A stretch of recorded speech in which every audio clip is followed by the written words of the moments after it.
नमस्कार, आपके साथ हूं मैं राजीव शर्मा। शुरुआत करते हैं इंडिया 100। भारत में कोरोना का कोहराम जारी है। पिछले 24 घंटे में 4,03,738 नए मामले सामने आए, वहीं 4,092 की जान भी गई। पिछले 24 घंटे में दिल्ली में कोरोना के 17,364 मामले सामने आए और 332 की मौत हुई। महाराष्ट्र में एक दिन में 56,578 नए मामले सामने आए, 864 मरीजों की मौत हुई।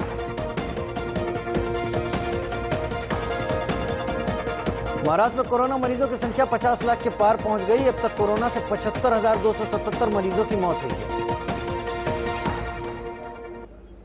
उत्तर प्रदेश में 24 घंटे में 26,636 नए कोरोना के मामले सामने आए, 297 मरीजों की मौत हुई। मध्य प्रदेश में 24 घंटे में 11,598 नए कोरोना के मामले सामने आए हैं, 24 घंटे में 90 की मौत हुई। चंडीगढ़ में कोरोना के 870 नए मामले सामने आए, वहीं 9 की मौत हुई।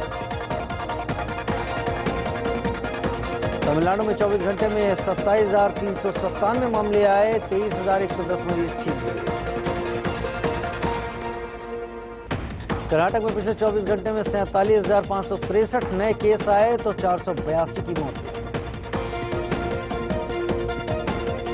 छत्तीसगढ़ में 24 घंटे में 12,239 केस आए, 223 मरीजों की कोरोना से मौत हुई।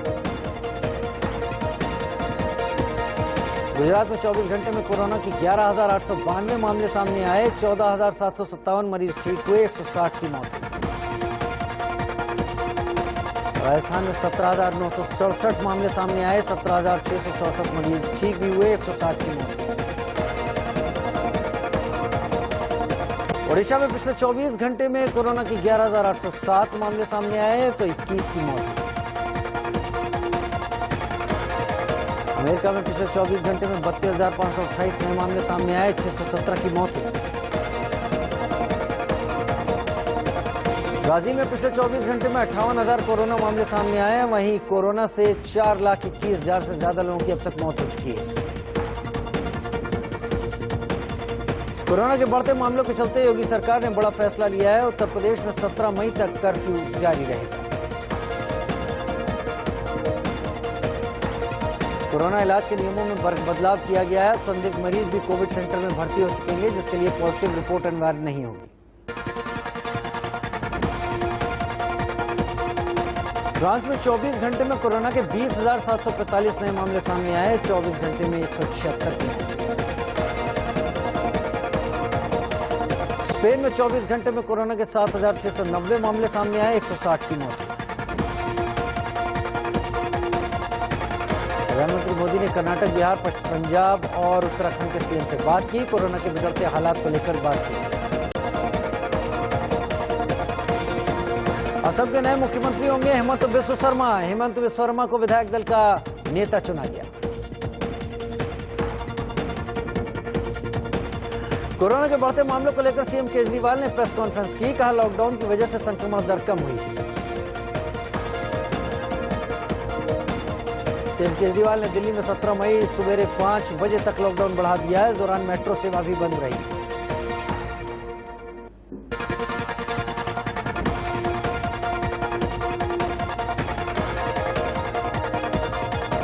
कोरोना के बढ़ते मामलों के चलते योगी सरकार ने बड़ा फैसला लिया। यूपी में 17 मई तक कोरोना कर्फ्यू रहेगा। उधर कोरोना के बढ़ते मामलों के चलते पुडुचेरी सरकार ने भी लॉकडाउन लगाने का फैसला किया। 10 मई से 24 मई तक 14 दिनों के लिए लॉकडाउन रहेगा। हिमाचल प्रदेश में 10 मई से कोरोना कर्फ्यू की बंदिशें और सख्त हो जाएंगी। ये बंदिशें 17 मई सुबह 6 बजे तक लागू रहेंगी। जरूरी वस्तुओं की दुकानें सिर्फ 3 घंटे खुलेंगी। असम के सीएम सर्बानंद सोनोवाल ने अपने पद से इस्तीफा दे दिया। राज्यपाल जगदीश मुखी को अपना त्यागपत्र सौंप दिया।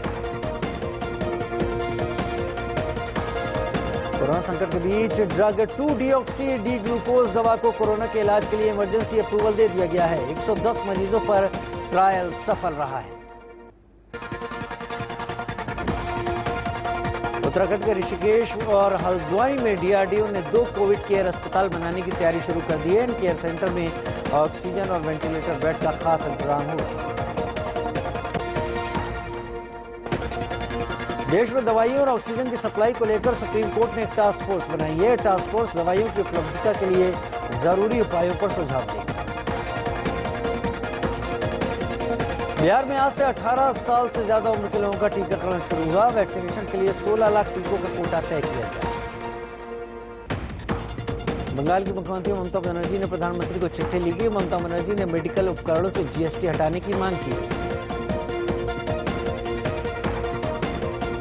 राहुल गांधी ने ट्वीट कर सरकार पर निशाना साधा। राहुल ने लिखा, देश को पीएम आवास नहीं सांस चाहिए। महाराष्ट्र के पुणे से 2 ऑक्सीजन टैंकर जामनगर पहुंचाए गए। C-17 ग्लोब मास्टर की मदद से एयरलिफ्ट किया गया। गाजियाबाद के हिंडन एयरपोर्ट से C-17 ग्लोब मास्टर ने जर्मनी के लिए भी उड़ान भरी और जर्मनी से 35 टन मेडिकल उपकरण लेकर मुंबई एयरपोर्ट पहुंचा।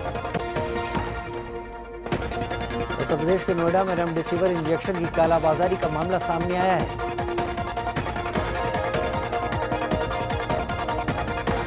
उत्तर प्रदेश के झांसी में रेमडेसिविर इंजेक्शन की कालाबाजारी करने वाले गिरोह का पर्दाफाश किया गया। पुलिस ने इंजेक्शन और बाइक भी बरामद की। उत्तर प्रदेश के सुल्तानपुर में पुलिस ने ऑक्सीजन रेगुलेटर की कालाबाजारी कर रहे 3 लोगों को गिरफ्तार किया। पुलिस ने मौके से ये रेगुलेटर बरामद किया। कोरोना के बढ़ते मामलों को देखते हुए हरियाणा सरकार ने उत्तर प्रदेश जाने वाली बसों पर रोक लगा दी है।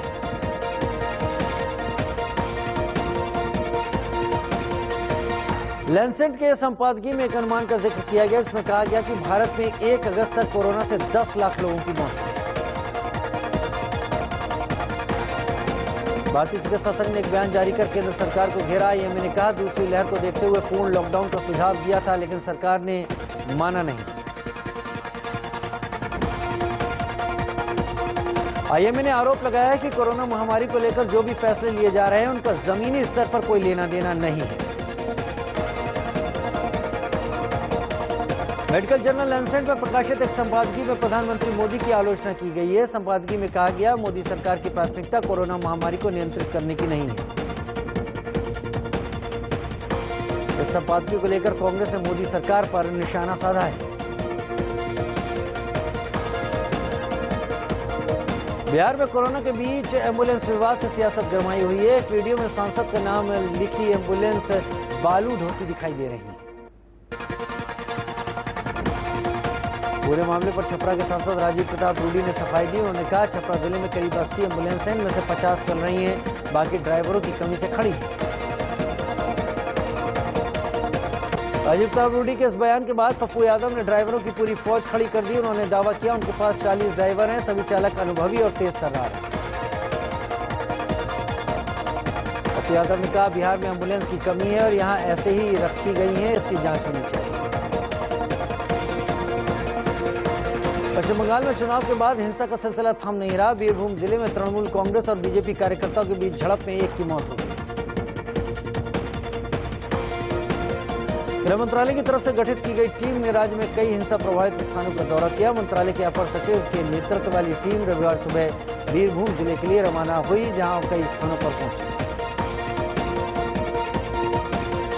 झारखंड हाईकोर्ट से जमानत मिलने के बाद आरजेडी सुप्रीमो एक बार फिर सक्रिय हो गए। लालू यादव लंबे अरसे के बाद पार्टी के विधायकों और नेताओं से वीडियो कॉन्फ्रेंसिंग के जरिए जुड़े।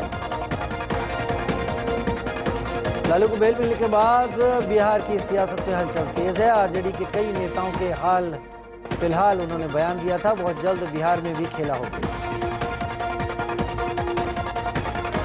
लालू यादव की वर्चुअल मीटिंग पर जेडीयू ने तंज कसा। जेडीयू की तरफ से कहा गया, जमानत राजनीति करने के लिए नहीं मिली है। जम्मू कश्मीर के पुंछ में सर्च ऑपरेशन के दौरान सुरक्षा बलों ने 19 ग्रेनेड बरामद किए। इलाके में सर्च ऑपरेशन अब भी जारी है। गुरुग्राम में हेमकुंड फाउंडेशन की ओर से ऑक्सीजन सेंटर खोला गया। 500 बेड वाले इस अस्पताल में कोरोना मरीजों के इलाज के लिए सभी सुविधाएं।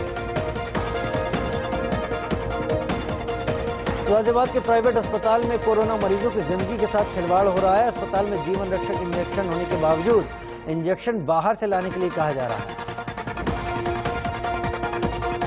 महाराष्ट्र में कोरोना तेजी से बच्चों को शिकार बना रहा है। पूर्व विदर्भ में 4 महीने में 45,520 बच्चे कोरोना पॉजिटिव पाए गए।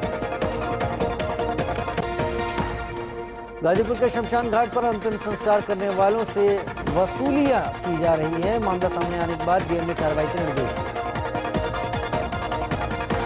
बिलासपुर के चिड़ियाघर में एक साथ 8 शेरों में कोरोना के लक्षण मिले हैं। सभी शेरों को कोरोना हुआ है या नहीं, इसकी रिपोर्ट अभी नहीं है।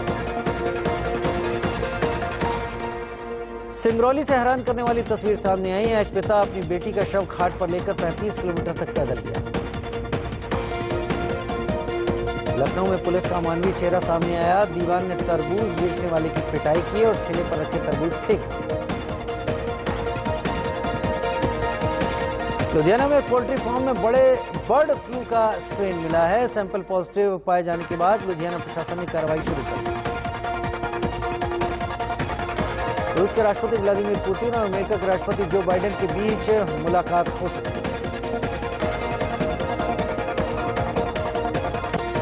अफगानिस्तान के काबुल में स्कूल के पास बड़ा बम धमाका हुआ। हमले में कई छात्रों समेत 25 की मौत हो गई।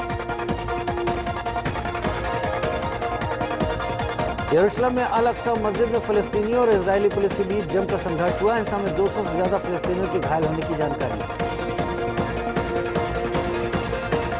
उत्तर कोरिया ने अपने नागरिकों को दक्षिण कोरिया से गुब्बारों के माध्यम से भेजे गए पर्चों को लेकर आगाह किया है। बताया गुब्बारों में आए पर्चों में कोरोना वायरस हो सकता है। पाकिस्तान में पहली बार एक हिंदू लड़की असिस्टेंट कमिश्नर बनी है। सना रामचंद को यह मुकाम हासिल करने के लिए सेंट्रल सुपीरियर सर्विस पास करनी पड़ी है। अमेरिका ने नेपाल से अमेरिकी दूतावास में रह रहे अपने राजनयिकों और उनके परिवारों को वापस बुलाने का फैसला किया है। अमेरिका के गृह मंत्रालय ने यह फैसला महामारी के बढ़ते मामले के मद्देनजर लिया। मालदीव के पूर्व राष्ट्रपति मोहम्मद नशीद पर हमले के मामले में 2 लोगों को गिरफ्तार किया गया है। नशीद का राजधानी माले के अस्पताल में इलाज चल रहा है। एवेन्यू सुपरमार्ट को वित्त वर्ष 2020-21 की चौथी तिमाही में 414 करोड़ रुपए का कंसोलिडेटेड नेट प्रॉफिट हुआ है। जनवरी-मार्च 2021 तिमाही में कंपनी के मुनाफे में 52.7% की बढ़ोतरी हुई। देश की सबसे बड़ी लाइफ इंश्योरेंस कंपनी LIC के 2 नए MD के नामों की सिफारिश बैंक बोर्ड ब्यूरो ने कर दी है। बोर्ड ने मिनी और BC पटनायक के नामों की सिफारिश की है। भारतीय मूल के ब्रिटिश बिजनेसमैन संजीव गुप्ता पर टाटा स्टील ने $1.1 करोड़ का मुकदमा किया है। मामला 2017 के एक सौदे से जुड़ा है। Sanjeev Gupta liberty house group के फाउंडर हैं। पूर्व हॉकी खिलाड़ी और कोच MK कौशिक का निधन हो गया। मॉस्को ओलंपिक 1980 में स्वर्ण पदक जीतने वाली टीम के सदस्य कौशिक कोरोना से संक्रमित थे और उनका इलाज चल रहा था। न्यूकैसल यूनाइटेड ने इंग्लिश प्रीमियर लीग में खेले गए मुकाबले में लिसेस्टर सिटी को 4-2 से हरा दिया। न्यूकैसल की तरफ से स्ट्राइकर कैलम विल्सन ने 2 गोल किए। कोरोना के लगातार बढ़ते केसों के मद्देनजर भारतीय स्टेट बैंक ने अपने कस्टमर्स के लिए कॉन्टैक्टलेस सर्विस की शुरुआत की है। अब यूजर्स घर बैठे फोन पर ही बैंक से जुड़ी कई काम कर पाएंगे। पूर्व हॉकी खिलाड़ी रविंदर पाल सिंह का निधन हो गया और कोरोना संक्रमित थे।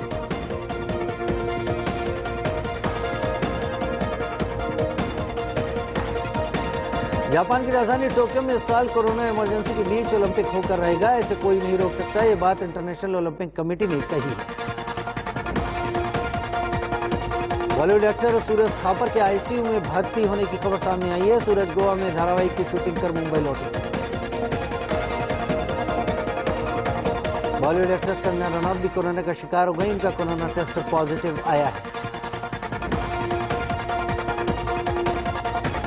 अनुष्का शर्मा और विराट कोहली ने कोरोना महामारी से निपटने के लिए एक राहत कोष बनाया है। इसमें उन्होंने 2 करोड़ रुपए डोनेट किए हैं। अब तक इस राहत कोष में 3 करोड़ 60 लाख रुपए की धनराशि आ चुकी है।